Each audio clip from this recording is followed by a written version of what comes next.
about your eyes. Oh girl, you got something on me, and I can't shake it off if you keep on hanging by. Oh girl. Hello. Yes, now.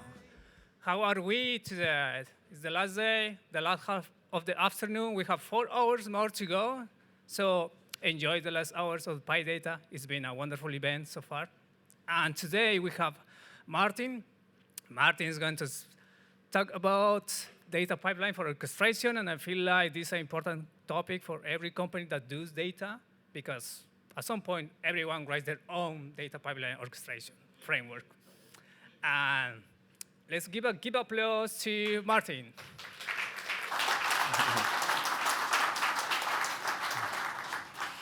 Yeah, thank you very much for coming. So I will be talking about pydiverse pipedag, a data pipeline orchestration library, specifically focusing on high iteration speed. But before we get going, a few words about myself. So probably like many here in the room, I started programming as a kid, did some competitive programming in high school. But then the question was what to do for studying at university. I was told computer science is not programming. But I loved programming, so I opted for electrical engineering.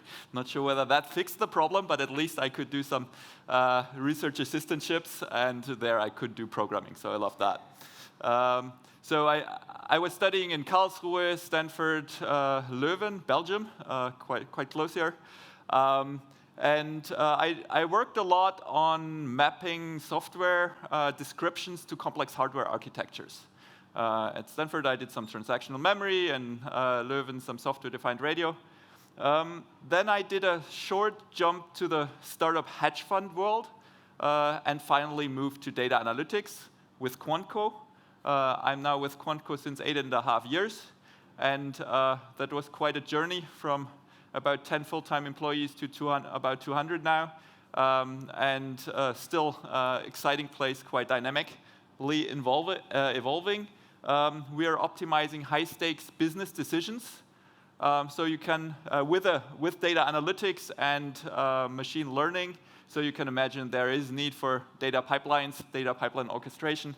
So that's the reason why we did something. Quantco uses a lot of open source and also contributes to it. We basically take all our open source from Conda Forge, heavily contribute to the new package manager Pixie. My colleagues are here who are really into that. We like the Apache Arrow Parquet DuckDB universe. A colleague of mine, Uwe Korn, had a discussion about the in-depth parts of Parquet in the last PyData in Berlin. We love Polars. Thanks for being here. Great discussions. We really love Polars. Onyx for deploying models reliably. Some libraries for comparing tables already still in the database. Libraries around machine learning, and pydiverse. That's a collection of a few libraries. I'm specifically talking about one, pydiverse pipedag. Pydiverse was conceived mainly in 2 internships with a hackathon in between.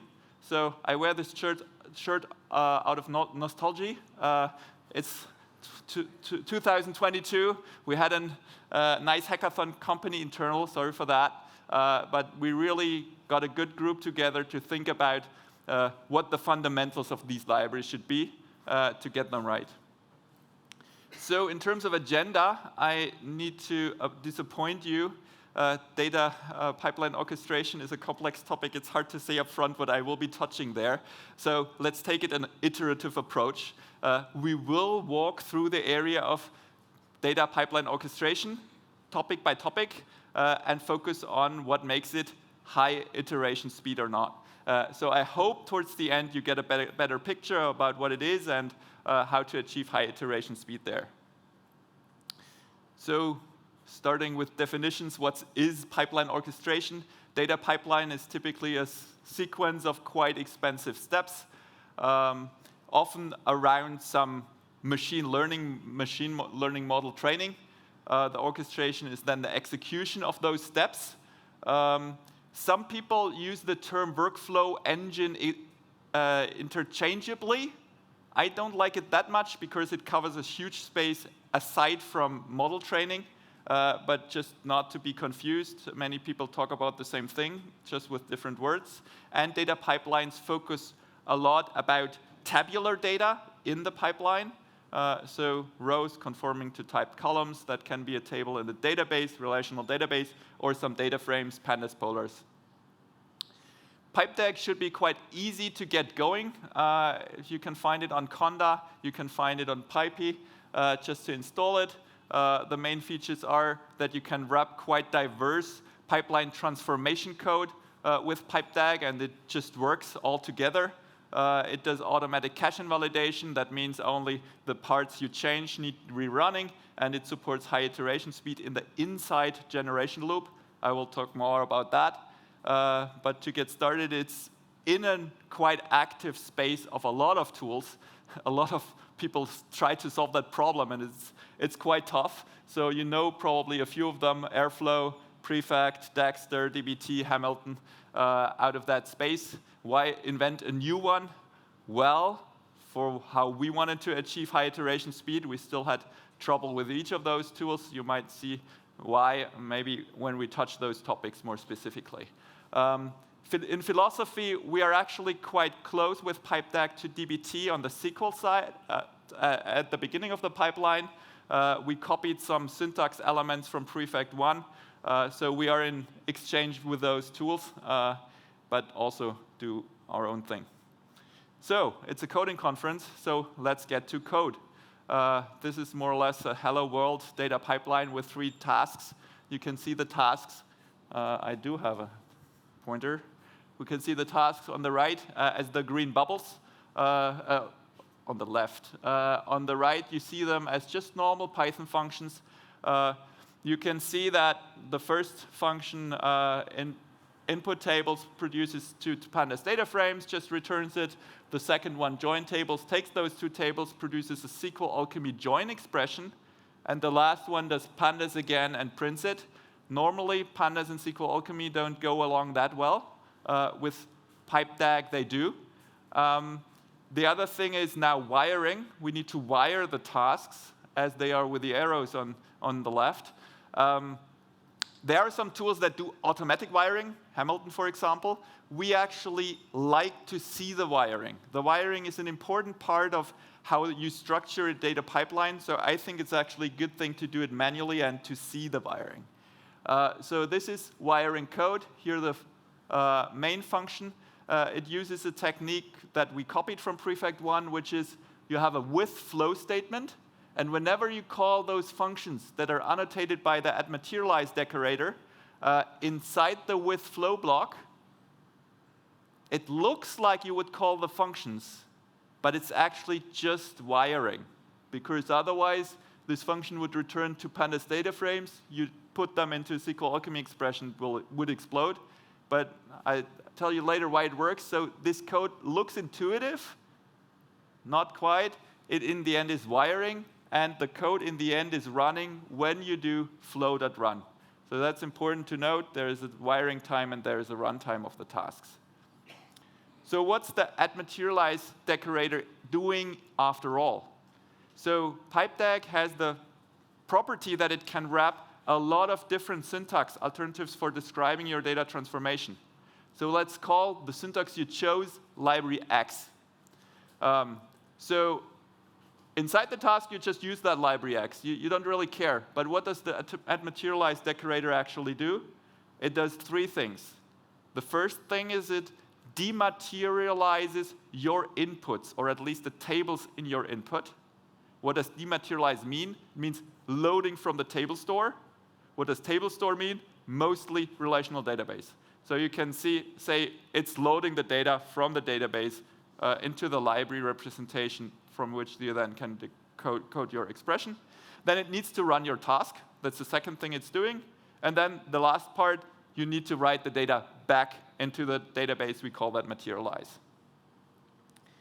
So I said already that a lot of different coding styles can now communicate with each other. So that's because the communication part is the table store, the relational database. Everything that can read from a relational database and write to it can now talk to each other. And here's an example of some languages that are already supported with pipedag. So very well known, pandas. You can just write your task in pandas. You can use polars, both eager and lazy expressions. You can use ibis. Ibis is a nice library that was built for describing SQL expression in native Python code.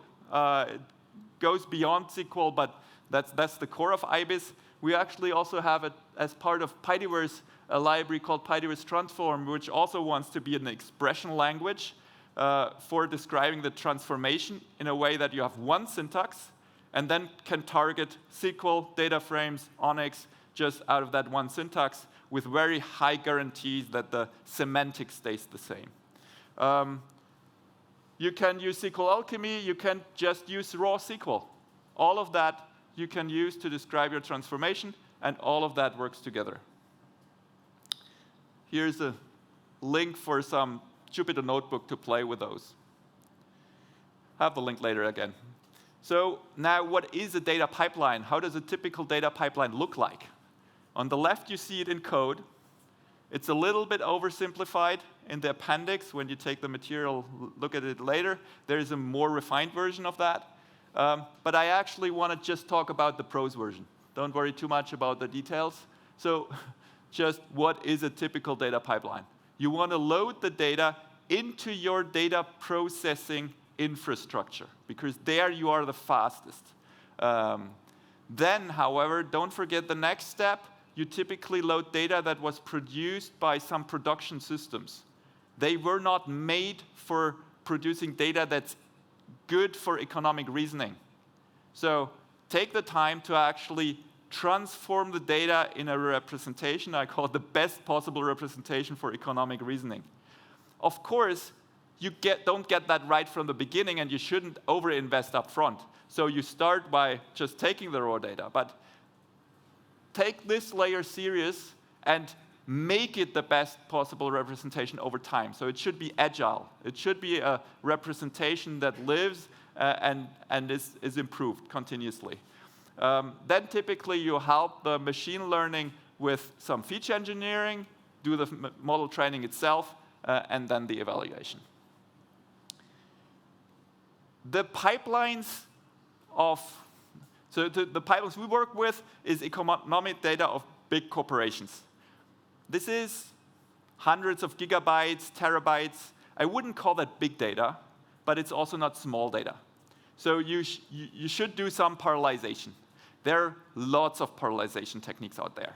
However, a lot of them actually are not very good for changing algorithm, because you choose the algorithm, and then you choose the parallelization technique.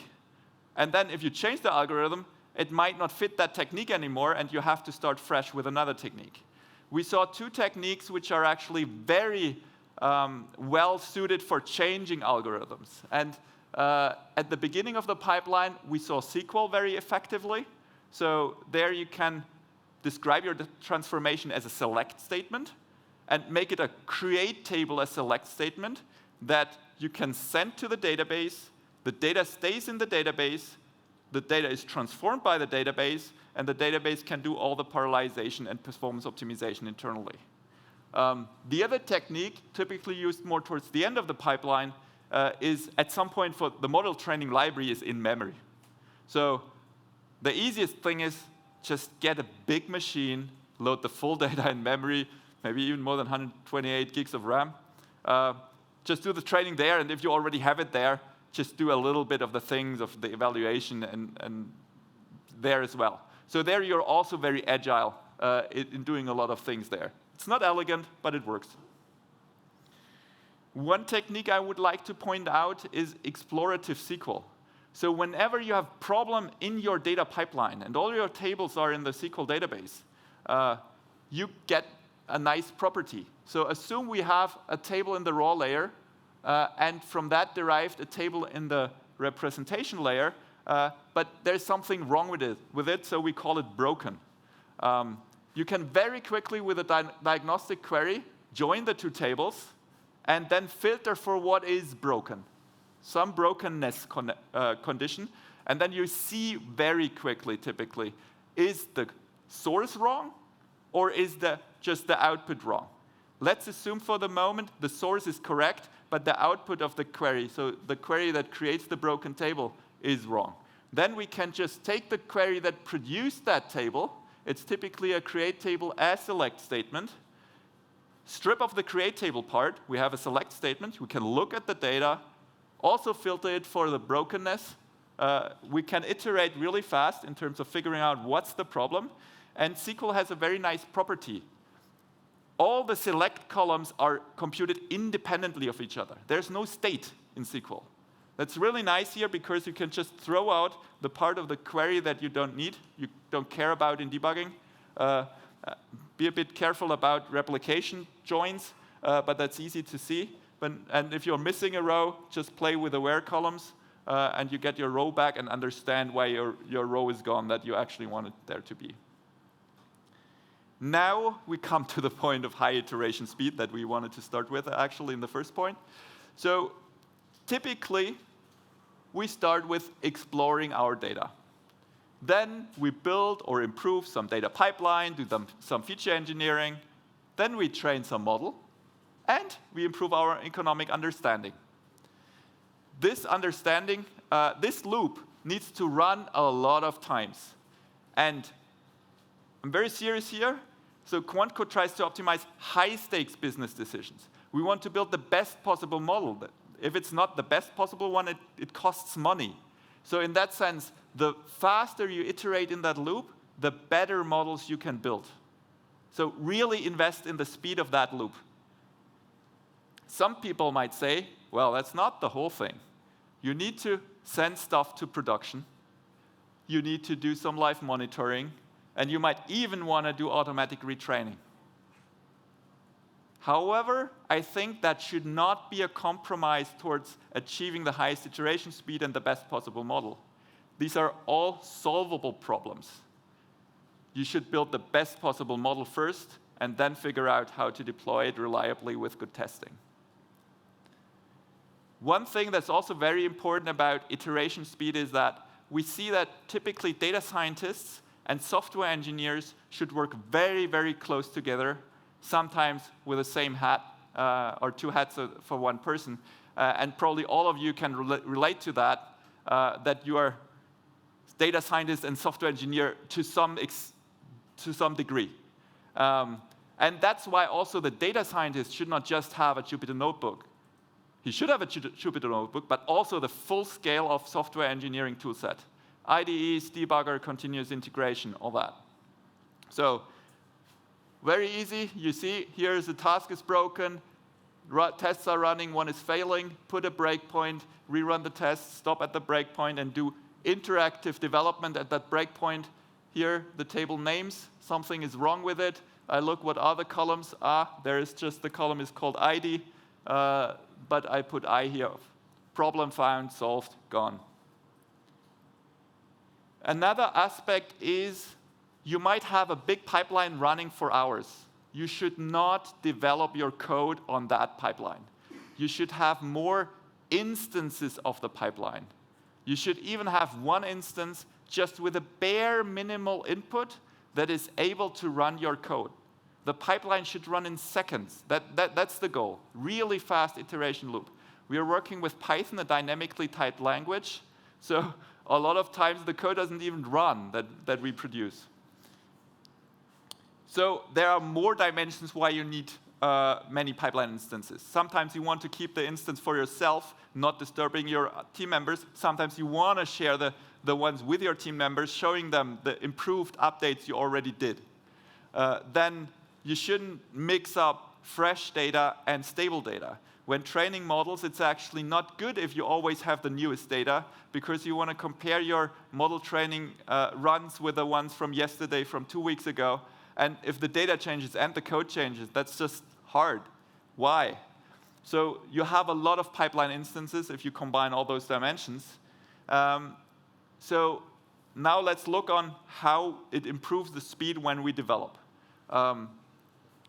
So we do feature increment 1. We use the mini per user stable to actually check that the code runs, the MIDI to check that It also, on some sampling level, has some statistical significance. Fine. I'm reasonably confident that the whole thing will work. I push to main. Well, might be oversimplified here as well, but at least a branch where I'm integrating with my team, and the team is typically size 5 to 10 people working on that. So it's not hundreds. Then, while the big pipeline is running, maybe for hours, I'm already working on the next feature and getting that in as well. So in the end, I can push in minutes what on an hour-long pipeline. So in the end, of course, someone might say, well, something could go wrong after the hour-long thing, but I can add tests, find it there, revert my change, find it again in minutes, and push it and fix it. Automatic cache invalidation is also really important when you have these many pipeline instances. We just learned they are important to gain speed. But in the end, when you change something in a pipeline, you only want that things are rerunning that need rerunning. And I think all teams have that. They are just running parts of the pipeline manually. But if it's not automatic, the whole thing will break with the many pipeline instances. You're kind of stuck. Because you can't manage it, you don't have many pipeline instances. Because you don't have many pipeline instances, you don't see why you need the automatic cache invalidation. So you're a bit stuck in a chicken and egg problem. But it is very important to have the many instances for getting speed. There are 3 ways to help pipedag to do the automatic cache invalidation. With pandas, you still need to give it a version and bump the version whenever you change the code. Well, what's automatic about that? The automatic part is to determine on all instances with all dependencies what's the consequence. On SQL, it's much better. You just say lazy true, and then the task always runs, produces always the query, because that's fast, but only if the query or its inputs changes, it's sent to the database and actually executed. We have something similar with polars. It's a little bit different because pulling the inputs is already expensive. But we have a trick to get lazy polars also to do automatic cache invalidation. The last point of this run of many points is that we want to allow for gradual improvement of your code base. Because you want to get started fast at the beginning, but you also want to improve your code base once your project is running for years. So pipedag can wrap the code where it is. If it's a huge SQL mess, just raw SQL stuff, it still can wrap it and run it as one task. However, the first thing that one should do is actually cut that in individual parts, and also to take out just the select statements. The create table part should be done by the library. That has many advantages, and is also the philosophy of DBT, for example.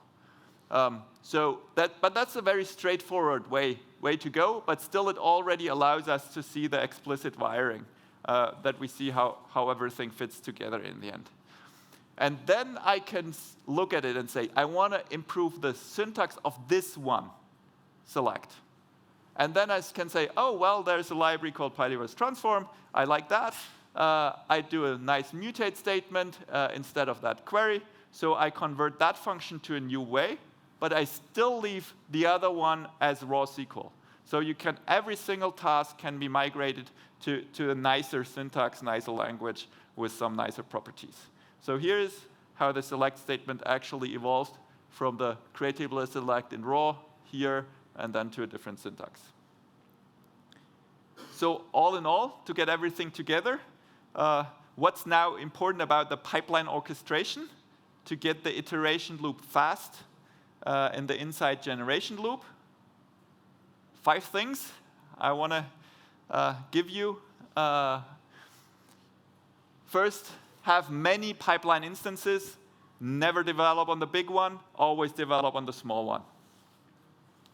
Second, use full software engineering toolset, including debuggers and continuous integration.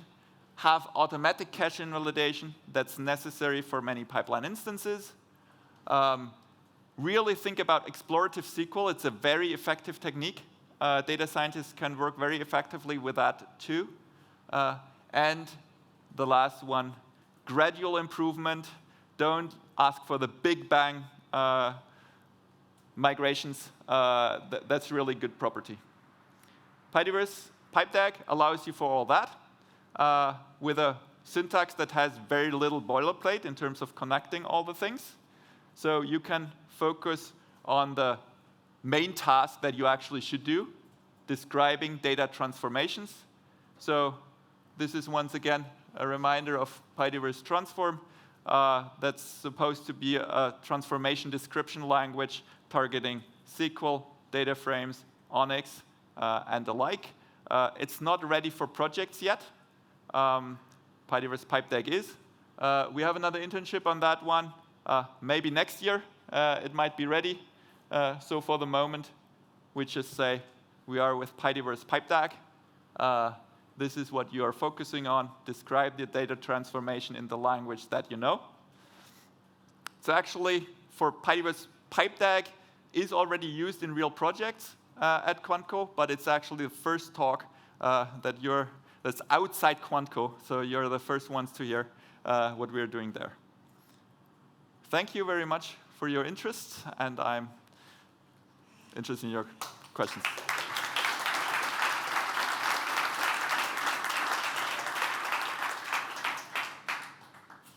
Yes, questions.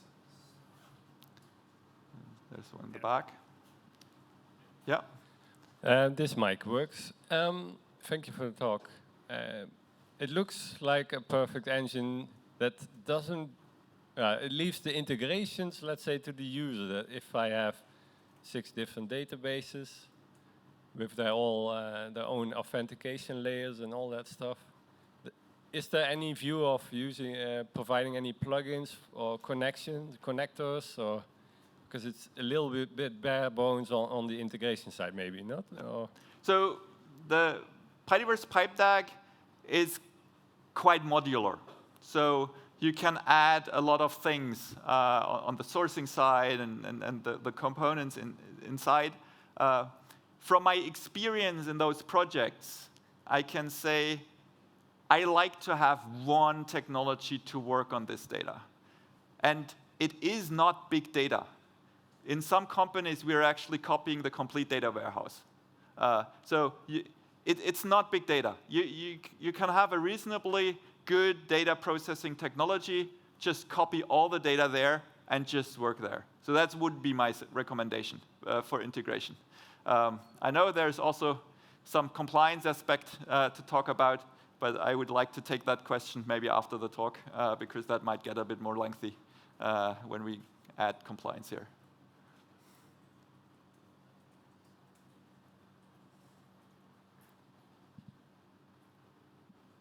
Yes. First of all, thanks for the talk. I was curious about the use of raw SQL versus programmatic SQL. Also, I had a use case where I had to make a choice with some other colleagues, and eventually we put the two next to each other, and eventually we went for raw SQL because there were quite long queries, and eventually we found that the programmatic SQL was less readable. Okay. Do you sometimes encounter that as well? Are there any use cases for raw SQL, perhaps?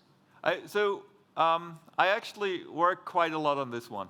I think actually the raw SQL is nice for the smaller ones, where you also jump a lot between the explorative SQL and putting that into the pipeline. I think there the raw SQL is quite fine. But if it gets a bit more complex transformations, just the software engineering skills kick in. You want to have some common expressions that you want to put in some shared code. And dbt is doing that with Jinja templates. I'm not the biggest fan of that one because it doesn't understand what you're doing. Just text replacements. So there I see, so whenever you go to dynamic SQL, I would say is not a good direction to go. So whenever you want to do more than basic, just small select stuff, then I would suggest the programmatic way is better.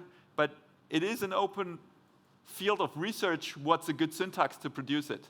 So you might just not yet be able to do that, but we might be getting there. So in that sense, I think the programmatic is better with the software engineering things like testing, small subsets, shared code, all those kind of aspects, which is why I'm actually a big fan of programmatic SQL. Yes, thank you very much. Yes, do we have another question here? Does pipedag also support doing two things in parallel and then join again? Yeah. So Because I didn't see that. yes. So the example was a little bit too simple for that. So the DAG part of the name might illustrate it's a directed acyclic graph. That's the underlying thing. It looked so linear mostly because we have the stage level. I left out a few things for the time. We do schema swapping and stage level transactionality, those kind of things, and there things look very linear, that's why. Inside, everything is a graph in parallel, and you can map to different engines. So we have a core sequential engine, because if the database does all the parallelization, you don't need to parallelize on the calling side. We have a Dask backend, we have a prefect backend, so you can map to a lot of backend engines that do parallelize. Do we have another question? I do have one question. So if the company uses a lakehouse like Databricks, Yep. how is possible to integrate PyData with that setup? So definitely, because in the end, the table store is just an abstraction. Lakehouse, I think, is a term where Databricks and Snowflake were battling about quite a bit. So we love Snowflake. In that sense, we can definitely work with it we use it as a database. So that works really well. I mean, when you go with a Spark direction, I think it shouldn't work that well again, because that's more the parallelization technique where your algorithm should be fixed, because then you need to do resource planning and cutting, and then you're not that flexible anymore. So does that answer the question about Lakehouse, or is it Yes. too broad? Thank you. There? A question.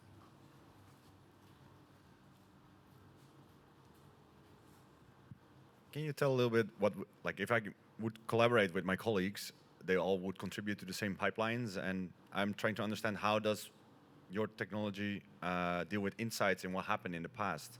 Is there a sort of history where you can view, see what's happened? So that's actually a point we like to offload a bit, or not quite. So to some extent, measuring how long everything took, and the last run and the run before, we want to integrate into pipedag. But as I said, we can also map the whole graph. And one option could be you just map it to prefect, and then you have the full prefect UI dashboarding. So we are still not 100% sure which is the best UI to display all that, but it's something that we want to rather use by some other service and map to that, as opposed to reinventing the wheel there. Nice. Do we have any other questions? Here, let me see.